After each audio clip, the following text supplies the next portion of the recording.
Hello and welcome to the next episode of Tumorously Yours. Today's guest is someone I am particularly excited to speak to because she's a ball of energy and positivity, one who is doing so many things that really makes me wonder why I'm not doing more with my life. Please welcome Julie Novak. She's currently living through cancer. She was diagnosed in January 2022, and when you hear her story, you'll know what I'm talking about. Thank you so much, Julie, for coming on the Tumorously Yours and for being willing to share your story with us. Thank you so much, Thank you Julie. so much for having me. I'm very excited to be here. Likewise, very excited to have Yeah. you.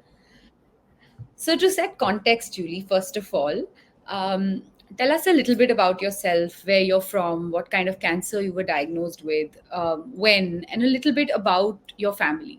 I'm reserving the what you do question because I want the listeners to know all that you do once they know a little bit more about you. Sure. I was born in Massachusetts, United States. And when I was 4, we moved to Ohio. I grew up closeted as a lesbian. I was in a small town. It didn't feel safe or even possible for me to come out. And it did factor into a lot of depression and some mental health struggles that I had during the pandemic.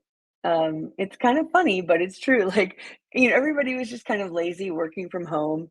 And for me, I was like, I hated wearing a bra, but my breasts are a little bit too big. And I was like, I think I want to get a breast reduction. Like, I don't need all this. And I went to bed one night and I was having like this soreness on the right side. It felt not necessarily on my breast, but kind of underneath maybe my armpit. And I reached down to feel it and I felt a lump. So I went to my primary care physician and I told her, and she felt it. And she was like, your mammogram was clean. I mean, maybe it's a cyst. You've had little cysts before, maybe it's a cyst. So then I went to the surgeon right before the surgery and I said, I have this lump. And she said, as long as there's no infection, we're going to do the surgery. So we did the surgery on, I think it was January 10th. And I went home, totally forgot about the lump because she took away a lot of stuff and I didn't even think about it. And I went back for my follow-up on the 14th and she looked at my chest and see how it was healing. She was like, everything looks good. And then she knelt down in it right in front of me and grabbed my hands and she said, we got the lump. It's cancerous and you're probably going to have to get a double mastectomy. And I just glazed over. I was like, and I was by myself. My wife hadn't come with me to this appointment. And I didn't even know what to do. I just was like, listen, she was kind of telling me like, you need to consult with a breast surgeon and an oncological surgeon and do this and do that. And I was like, okay, I have to get out of here. And we didn't know yet at what stage it was at. And I left and I called my wife and I called my sister and brother. And um, we knew that in this right breast there was cancer. And I went into my warrior mode, which was okay. Like I've been through health issues before where I'm like, all right, let's do this. We're going to get this. Like, no, I just was like set on course to let's go after this thing. I can do this. And I was stayed in that mode, but as my journey went on, things got worse and worse and worse.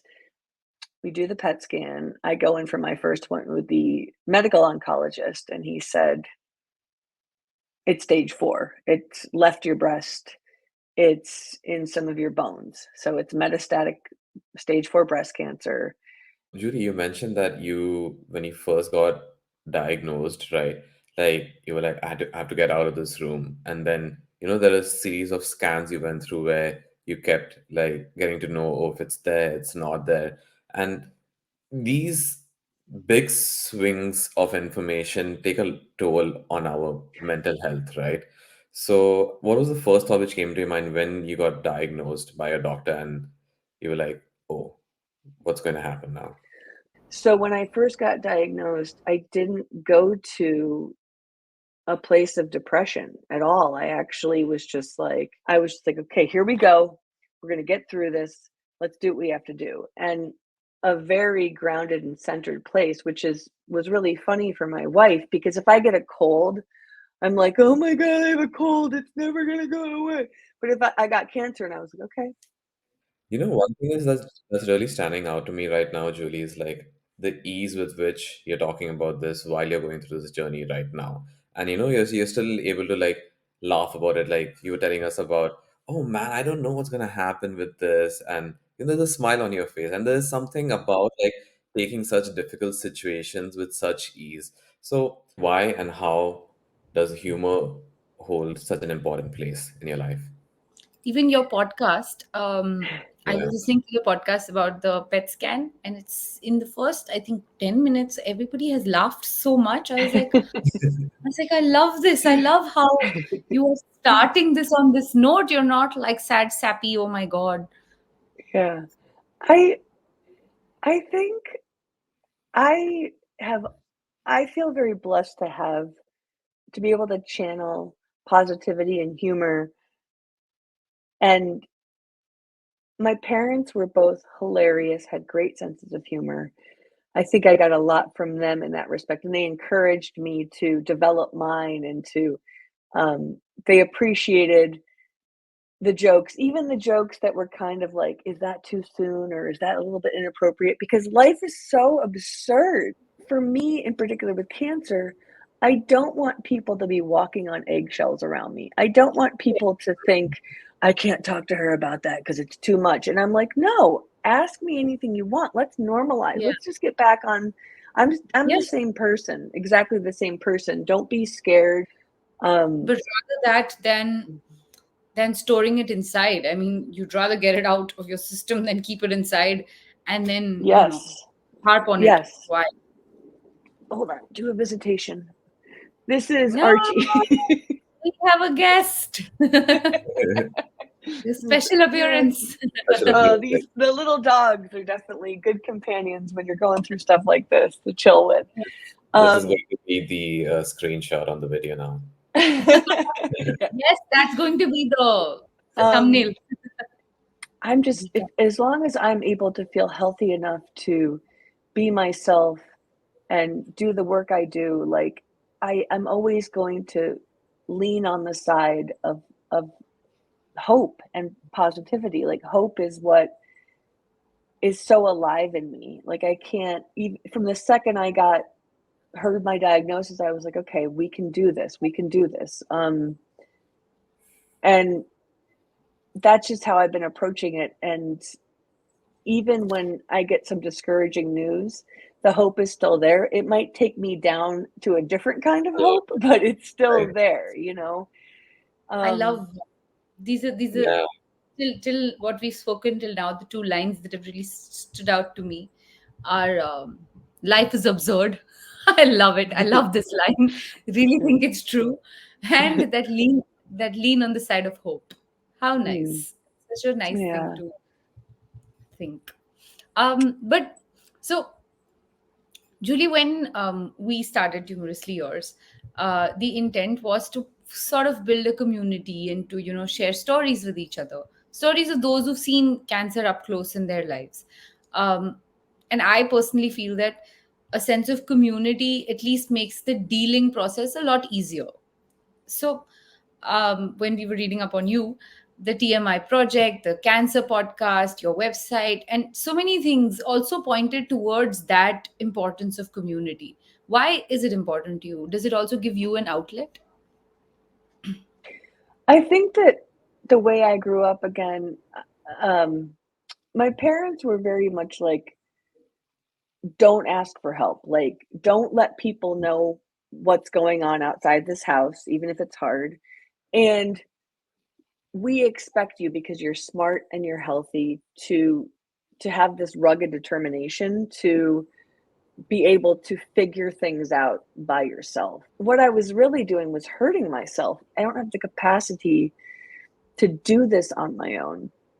And so that's why when I first got diagnosed, because I have a large presence in my community, I needed a way to let everybody know and keep everybody, abreast of the situation, no pun intended, about what was going on with me. And at the same time, let people know what they could do to help, but also what I didn't need. Like I said, text me.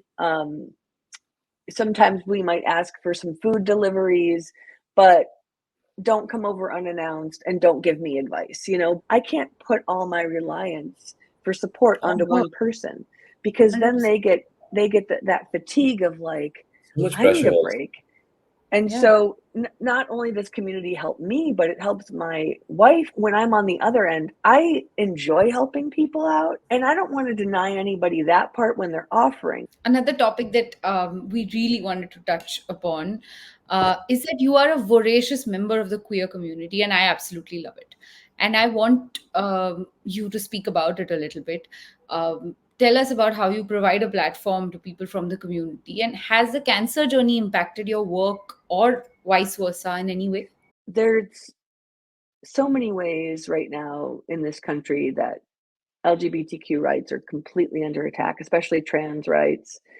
Um, Young In the people are world. being in the world, yeah. Um, Given this idea that they don't matter because they're young, that their voices aren't as important, that the community that they want to be in might be eradicated. What I want to do with queer youth is let them know that their voices should be heard loud and clear, because they're the future right now. They are the people that are going to be running things at some point. And this generation of queer youth in particular have such a strong sense of justice and understanding of right and wrong, and this sense of who they are, this agency, this groundedness. Now they don't just have their friends around the block. It's like there's this whole world that opened to them There's on a the knowledge. internet and on Yeah. social media.